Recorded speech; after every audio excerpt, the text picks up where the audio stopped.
Sasabihin ko sa'yo, Detective Kim, yung nakita ko siya, uminit ang ulo ko.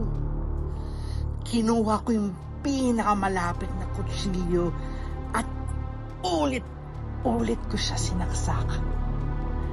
Ang saya na pakiramdam ko, Detective Kim.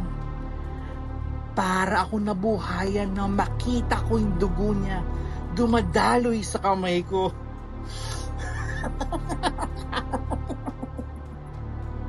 Sarap ulit-ulitin, Detective Kim. Para akong sinapian ni Satanas. Pero ang sarap ng pakiramdam. Lahat sila magsama-sama.